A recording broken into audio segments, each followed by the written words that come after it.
Ebusia me den cha kese e dey attention TV so e dey bremu ni na onim sense me koso Ghana memo ha say social media so ma share bedroom lifestyle entertainment and am dey be some e wa attention TV tin na enim sense che bia na Tracey Boakye ana brand be friend Frank Bedu enti amoa e ka won entaban mbu ma wo kire se wo pese watena se oyire eni kunu na we ene nsem bebre aba e dey free o ma wa we no echi na we Naana Brown enso ababonte a woche ma chese kam yakoye so de foto bi e de koma Tracey Boakye nanso odinenim eye form na chese foto a Naana Brown e de ma Tracey Boakye no wan find ene de ababonte so be expose Tracey Boakye ne na emono Tracey Boakye kra no e allegedly se oni Afia shashnega ne boyfriend e kompem ni na echi no osanso se obekire se na Tracey Boakye esifa enya ni sikeni na Naana Brown e Bebre abetuja ibeko ni akotie no na sansa na no amenka wo say University Foundation na asoma na mede dwumede ebesomo wa attention TV so ne number any 0548302985 se me expose abaiwa no e bi se na so den nti e wo se me tia no na me mani pe hu nipa a wo hye so what ma say aha me betia no ama nipa hu nipa a wo ye Accra had ya wo ba na wo prayer me say enche wo bedwo se balu wo bedwo fo sa na Accra hatie Accra ha etro Accra nti se Kumasi there be Accra nti se Kumasi is very cool quiet you can do whatever you like what am I say but Accra ha pa de me catch us say wo ba na wo pre kru ni e hwe wo was a hand ain't wo pra be hu abe pra no abedru say fo na wachi wani so aha sa na kra no etie na so na me kan say ababa we what was a make cham say audio bi ababonten a omo keka say ena ye contract marriage ena ye penin bi na wo ware no ena penin no ama oni obi asada ware because yi ba election ba enunti no se be ye de kata nsem bi e ba ye so on audio ni mam ka chem ze Ghana fo mummo audio ni ntungu na ye ono ani nkola ene wakwose omase so omo nse dan nye saade no me kan he bia na ma anyimi ani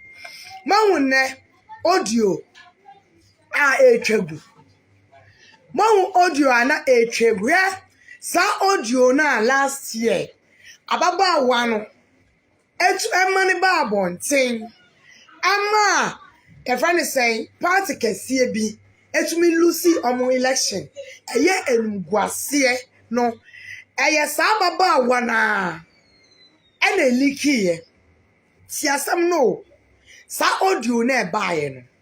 tie sa audio na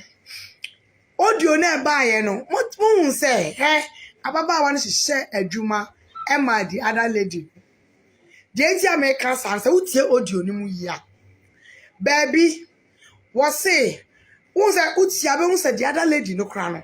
ono na wo post panino ene ama ono na oye ni media ni ama nyina ama no enti we the other lady na owo upper hand tio that the other lady do what the upper hand but when no the ni bre asheda na num twa ane ne kasa bebrebe no ese da kofre we nwura no na wokofre no a na wo kansam ena ayipa no mikitani audios ana mikitani niama ana ne pen drive so ena de ina na oboa enumgani bia ana de ko kansam extra your friend is saying lady no so de be ye be bo lady ni hu amana ka say me kra no mi nkonya ahwe ena we die onu mu abenya say na ye format aye adwuma ana ohyehyɛ ma asa lady no ma men kan sam nkyerɛw aye adwuma na ohyehyɛ ma asa lady no mo hu say ne ekrofo de ye video because audio na trend no tio ma ba expose no into wa ma audio ni trend audio na trend no mo hu say abo Frank bi din wo mo ma men kan sam nkyerɛw Frank no aye papa panin bi a o lidi your friend is saying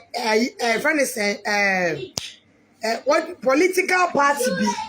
sa papa no na kola a ye friend Frank munti asem no sa papa na kola ye friend Frank and this for nyina ni masema making and this for nyina ni masema making Frank na ye bo ni din no enye macho man asem ne ye kon Frank na ye bo ni din wo audio na air trend ni mu no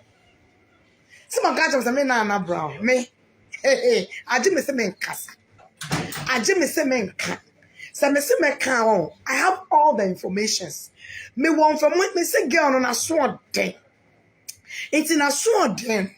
And me money send me money. You must send. Send me a bear next time. The 24 will be tea. It's yawa. And you'll be na about me po. I mean you'll be in Como. Me kwaji obi won contract o debi I don't even have that time but in some year me hwene mu bomb in a sense akwalao maba betu fo na wayi manu esi bone na pesa odi manim etwitwi fom ebobombo pa say ye ni matam ebobombo pa say me ma warrior libation na wo kaso obi na abo me pa de e wo say me tiaw Monshasem Frank na ye bo ni din e wo audio ni mu no ye coincidence Frank no aye papa panin bi a o lead party bi akola NDC fo nyina nim Frank America na sem your friend Frank papa na kola wo suma no NDC fo nyina ni enu nti no enya macho man asam ana ekopie wo audio ni mu enya macho man asam ana ekopie wo audio mu enti mo sa audio sina ekona mumongu audio na epie last year ema political party bi nkofo bu fu ya ema political party bi Lucy ni Lucy ne e friend say ne position no sa ayi audio no eye 4-5 years ago a check na enye current eye 4-5 years ago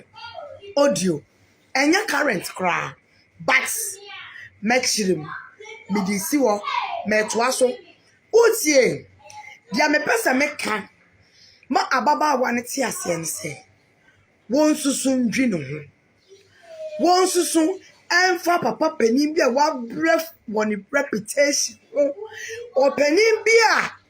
wo tumi di wo man so wo panin bi a wo tumi aye niyama bi no won susun fa na nim twitwi fom na brabo nye easy what mase e muntio me hu se ababa wa na posti video no posti ye no na woni macho man wo set so na woni macho man wo set no mu twa set eno 2016 set so sa time no sa brand ye macho man ni woni ababa wa na twempna childhood